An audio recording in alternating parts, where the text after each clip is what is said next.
Okay, so we're diving into English verb tenses today.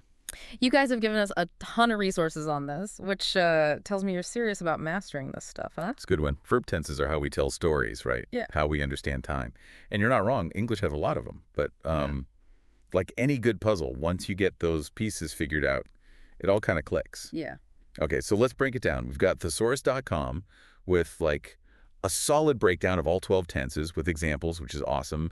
A Udemy blog post that's like tackling irregular verbs. Those are always fun.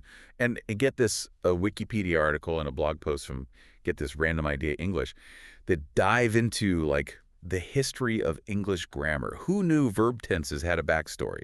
Right. It's actually way more interesting than you might think. That Wikipedia article, for example, it talks about how um, older English grammars, they were super influenced by Latin, right? And get this, they didn't even really consider continuous tenses to be like actual tenses. They called the simple tenses indefinite tenses. Oh, Can you imagine? no. I mean, that makes learn the irregular verbs seem like a piece of cake. Speaking of which, that Udemy post had a good point about irregular verbs. It's like they just like missed the memo about adding ed for the past tense or something.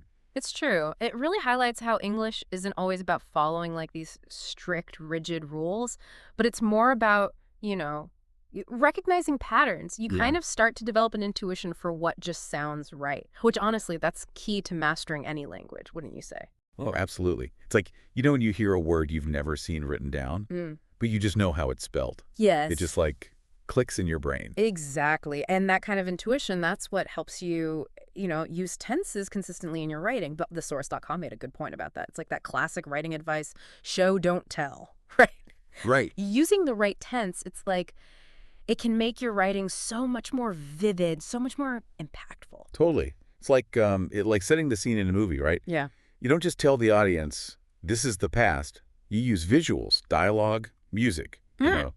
to actually show them. And tenses, it's like they do the same thing in writing. Exactly. And, that actually connects to how our whole concept of like correct grammar has evolved. The Wikipedia article touches on this too. Early grammarians, they were all about those strict rules, no Um, bending. right. But modern linguistics, it focuses way more on how language is actually used? Yeah, so it's less about memorizing a million rules Yeah. and more about understanding how those rules actually like create meaning. It's about the why, not just the what. Exactly. Right? It's Yeah. really fascinating how it went from this like super rigid system Mm-hmm. to something, way more nuanced. It's kind of like it mirrors how language itself changes over time. Totally. Which actually, now that you mention it, all this talk about tenses makes it seem so complex. But then that IDP IELTS article like lays it all out in a way that actually seems manageable. And that's such a key point. You got to break down these like seemingly super complicated parts of grammar into, bite-sized pieces, just like we were saying with what was it? Oh yeah, irregular verbs. It's not about like memorizing every single variation, every single tense. It's about getting that underlying logic. Totally. Like when you were saying how older English grammars didn't even really acknowledge continuous tenses as a thing, that just like blew my mind a little bit. Yeah. It makes you realize that even something as like fundamental as grammar has its own like history and evolution. Absolutely. And all that to say, that evolution has led us to the glorious 12 tenses we have today, right? Right. We've got our past, our present, our future, and each one comes with its own little quirks. Okay, so let's like dive into the nitty-gritty then. Thesaurus.com gave us that awesome breakdown of all 12 tenses. Where do we even begin? Well, you mentioned earlier that you were like curious about those four variations of the past tense, right? Yeah. That's actually a great place to start. We've got the simple past, past perfect, past continuous, and the one everyone loves to hate. The past perfect continuous. Oh, yeah. That last one sounds a little intimidating, not gonna lie. Let's start simple. What's the deal with simple past? Okay, so simple past, that's our Yeah. bread and butter, right? It's what we use for completed actions in the past. I walked, I ate, I dreamed. It's what we use most often when we're just like talking about stuff that happened. Right, so it's like the everyday go-to past tense Exact. referrals. Just the facts. Yeah. What about past perfect? That one always trips me up. Okay, so think of the past perfect as like a way to add layers to your past narratives. It's what we use when we want to show that one past event happened before another past event. We use had plus the past participle of the verb. For example, I had already eaten when my friend arrived. So it's like you're creating a timeline within the past, kind of like Exactly. this happened and then this happened. Exactly. And that's actually a really good way to think about it because it helps us understand why we use the past perfect in the first place. It's all about creating that clear sequence of events and showing how those events relate to each other in time. That makes a lot of sense. Okay, so what about past continuous then? Right, okay. Past continuous is all about, like, painting a scene. You're describing an action that was in progress at a specific time in the past. Like, I was reading a book when the phone rang. Ah, okay. You're creating that sense of ongoing action. So it's like a snapshot of a moment in time. Yes. It's not just that the action happened, but it was happening while something else was happening. Exactly. It's all about setting the scene, providing that context.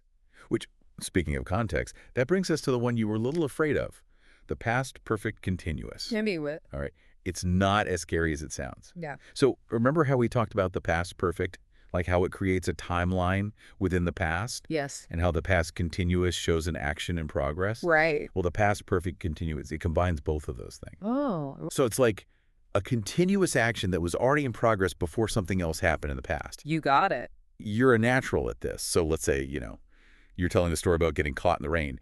You could say, I had been walking for hours when the downpour started. Okay. Right. So you're emphasizing that the walking was continuous and that it was already happening before the rain started. That's actually a really clear example. Okay, I think I'm starting to get how these all fit together. Each one just adds another layer of detail to how we talk about the past. Exactly. And it's those layers that make, storytelling so compelling, whether you're writing a novel or just like telling someone about your day. This is making me want to go back and analyze all my old writing. But okay, we've tackled the past. What about the present? That's got to be simpler. Right. You'd think so, wouldn't you? But English loves to keep us on our toes, Yeah. even in the present moment. Oh, boy. All right, hit me with it. If the past tenses are that nuanced, the present's going to have some curveballs too, right? Oh, you know it. English wouldn't be English without a little bit of, a challenge. So we've got 4 present tenses to work with. Simple present, present perfect, present continuous, and of course, present perfect continuous. Okay, so it's like the same lineup as the past tenses. Just, happening now. Exactly. Okay, so simple present, that seems straightforward enough, right? It's just like what's happening right now. I talk, you listen, we're learning about verbs. You got it. Simple present, it's our go-to for habits, routines, those unchanging truths. The earth revolves around the sun. I drink coffee every morning, that kind of thing. Solid. Okay. Yeah. But present perfect. That one still feels a little slippery. Like it's got present right there in the name, but we're using have or has, which makes it sound like we're talking about the past, right? You're right. It's tricky. The present perfect is interesting because it really does straddle that line between past and present. We use it for actions that started in the past, but they're still relevant now in the present. Think of it like this. I have lived in this city for 5 years. That action of living, it started in the past, but it's still true now. Ah, so it's like a bridge between the past and the present. Exactly. You're getting it. It's all about that connection. That sense that something that started back then is still shaping now. Okay, that clicks. What about present continuous? That one, sounds self-explanatory, but knowing English grammar, I'm sure there's more to it than just slapping an eng on the verb. You're wise to be suspicious. You're right. Present continuous, it's all about the actions happening right now. We're holding up a camera to this very moment and describing what we see. We are discussing verb tenses. The birds are singing outside my window. It's all about immediacy. So a live feed of the present moment, and that leaves present perfect continuous. Let me guess. This one combines the present perfect and present continuous to describe an action that started in the past but is still going on right now. You got it. You're on a roll. And yes, that's exactly what the present perfect continuous does. Yeah. We often use it to emphasize how long an action has been going on. Like, I've been waiting for this podcast episode all week. I feel like we should get bonus points for that one. That's a mouthful. Okay, so we've covered past, we've covered present, we've basically time traveled through 8 tenses already. We've been busy. Right. Now it's time to warp speed ahead to the future. We've got 4 more to tackle. You got it. We can't forget about the future. We've got our good old simple future, future perfect, future continuous, and the grand finale, future perfect continuous. Oh boy. Buckle up, everybody. Get ready for the future of verbs. All right, let's do it. Hit me with the simple future. That one's got to be the most straightforward, right? You're right. Simple future, our everyday way of talking about what's yet to come. Just tack a will on there before the verb. I will walk, you will listen. We will continue to explore the amazing world of English grammar. Music to my ears. No surprises there.